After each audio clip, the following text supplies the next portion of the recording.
దేశమైనటువంటి పాకిస్తాన్ నుండి మన భూభాగంలోకి వచ్చి మినీ స్విట్జర్లాండ్గా పిలువబడుతున్న పహల్గామ్లో 26 మందిని అత్యంత దారుణంగా మతం పేరు అడిగి మరీ చంపారు.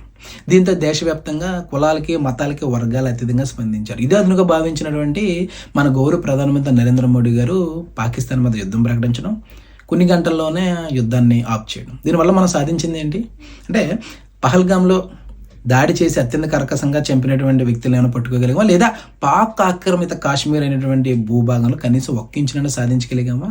దీనివల్ల మన సైనికులను అనేక మందిని కోల్పోయాం. తిరిగి అటు పాకిస్తాన్కి 8,500 కోట్లు అంతర్జాతీయ ద్రవ్యనిధి ఇస్తూ ఉంది.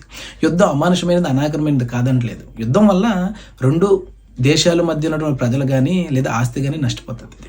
అక్కడ ఉగ్రవాదాన్ని ధిక్కరించే స్థితి లేదు. ఓ పక్కన ఆర్థిక సంక్షోభం, మరో పక్క అంతర్గత పోరు. పాకిస్తాన్లో 40% పైగా భూభాగంలో చొచ్చుకెళ్ళిపోయింది బలూచిస్తాన్ లిబరేషన్ ఆర్మీ. అది మరొక దేశం కావాలంటూ ఎన్ని ప్రభుత్వాలు వచ్చినా సుదీర్ఘకాలంగా పాకిస్తాన్ సైన్యంతో యుద్ధం చేస్తూ ఉంది.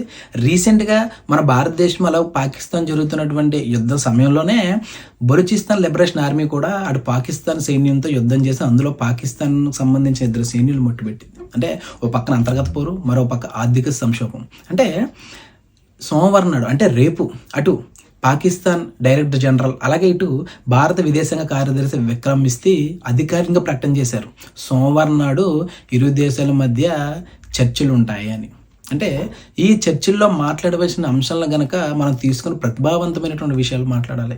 అలాగే మొన్న పహల్గామ్లో జరిగినటువంటి దాడికి సంబంధించినటువంటి ఉగ్రవాదులను ఎక్కడున్నా పట్టుకుని చెప్తామని, గతంలో పార్లమెంట్ మీద దాడి చేసినటువంటి ఉగ్రవాదులను పట్టుకుని చెప్తామని, అలాగే కాశ్మీర్లో మీదట మేము వేలు పెట్టవు అని, అలాగే ఉగ్రవాద స్థావరాలని అంతం చేస్తామని తదితర డిమాండ్లు కనుక పాకిస్తాన్ రేపు ప్రతిభావంతమైనటువంటి మాటలతో మాట్లాడినట్లయితే ప్రపంచవ్యాప్తంగా భారతీయ యొక్క ప్రతిష్ట మరింత విరజిల్లుతుంది.